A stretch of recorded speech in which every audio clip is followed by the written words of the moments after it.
Let's explore right and wrong. I'm thinking of a few thoughts today, and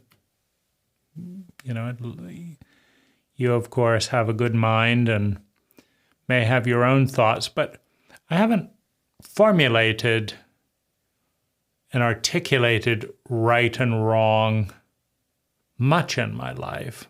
I have a sense of it from following principles. But what I'm thinking about today is the contextual aspect of right and wrong. For example,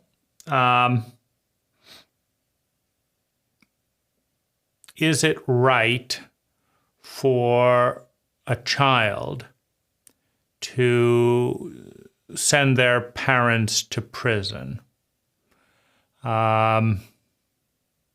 Or let's take another scenario. Imagine that you are injured and a criminal helps you get to the hospital. So you're dying, basically, you're in an auto accident, and someone stops. They see the situation you're in, and they proceed to get you to the hospital. Now, somehow you know they're a criminal. Maybe they reveal it to you in confidence. I can't get too close to the hospital, but I'm going to get you as far as I can. I can't go in because I might be arrested, but I'm going to get you in. Is it right in that situation to notify authorities that this criminal was spotted at this time delivering you to the hospital? And what I mean by contextual is if that criminal wasn't out of jail, you and I would be dead, right? So from that point forward, our existence is resting on the foundation that a criminal was not in jail. And so in that sense, and presumably the criminal might save someone else's life. If they were free, which they certainly wouldn't do if they were in jail. So I think that changes things. I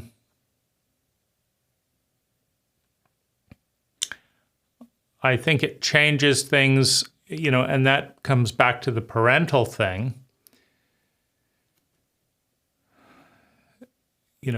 A child does not exist without their parents.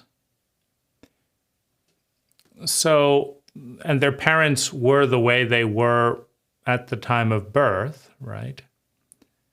So, if someone is a pedophile, a rapist, a thief, a murderer, they were all those things and they gave birth to us, we wouldn't exist. Is it right to, send them to an electric chair or,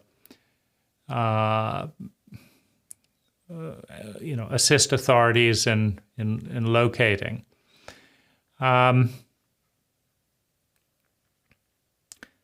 So cutting out one's foundation in time, is not,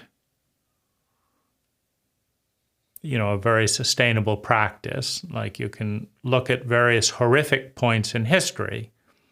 For example, as an American, I do not like the cruelty demonstrated towards Native Americans. The lies, treachery, cruelty, thievery, etc. Those thieves, lies, treacherous people gave birth to my ancestors.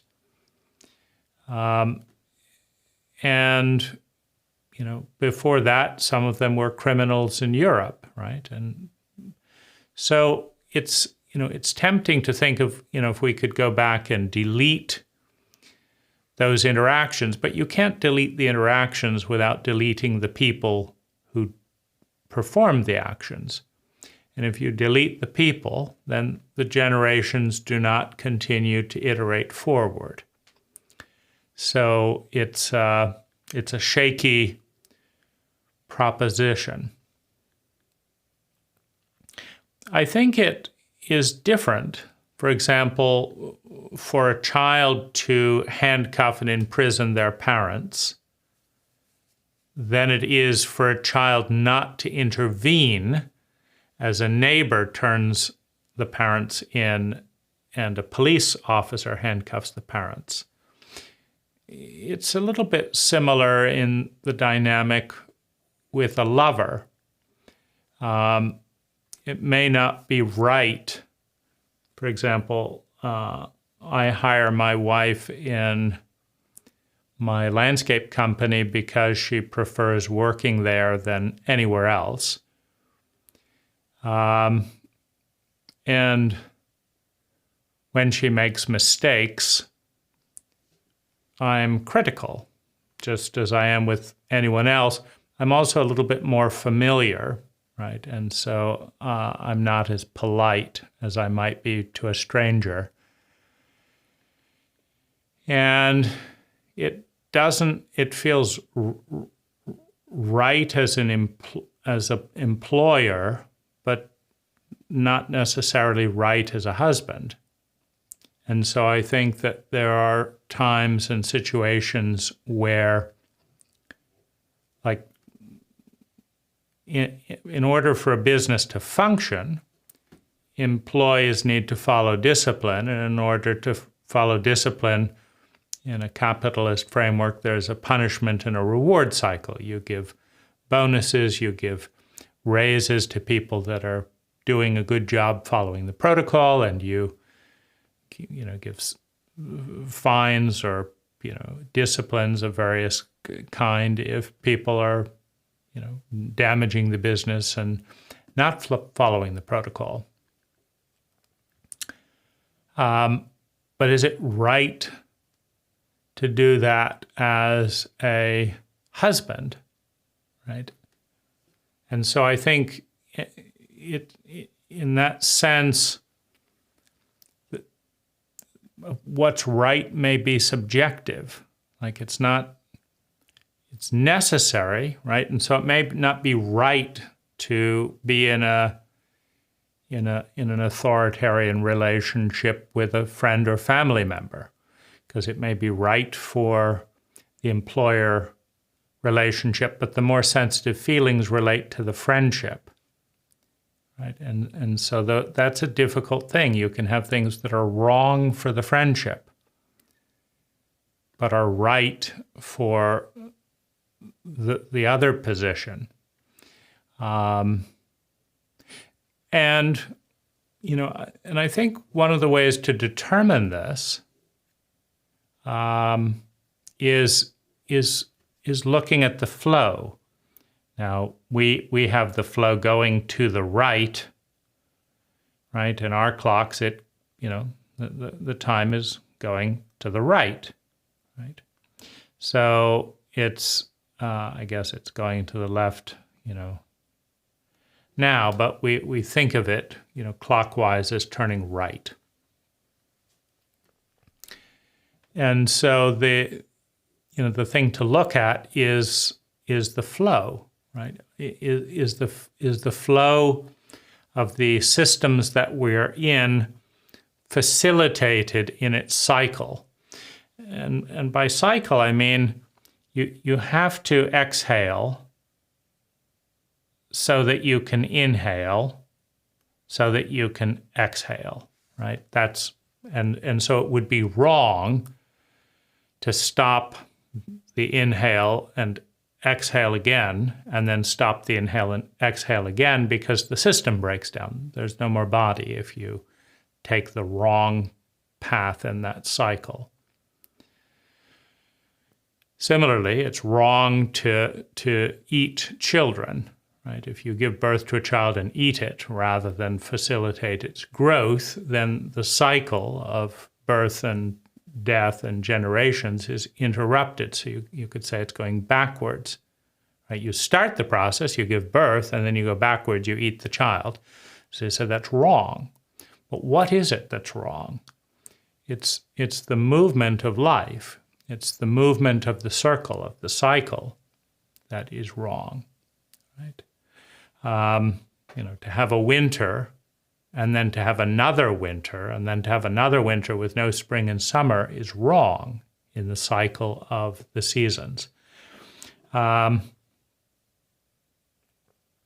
And every identity, a church, a company, a marriage, a family, a car, computer, right? The computer has a cycle of starting up. It does this, then it runs this, then it runs that. If you interrupt that cycle, it's wrong code, right? You're not going to boot the computer up. It's wrong. If you start to form a family and the parents split up and dissociate rather than raise the children, it's wrong because the cycle is broken, right? The cycle of raising the children to a certain age, putting the well-being of the children first, and then that cycle repeating is broken. It's wrong to break up a home. So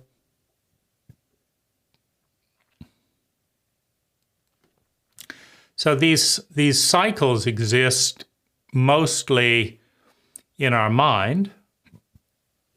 Revolutions, if the pistons are firing in a car motor, right, and then you fire the one again and stop firing the other side, and the motor seizes and stops, it's wrong. It's not the cycle.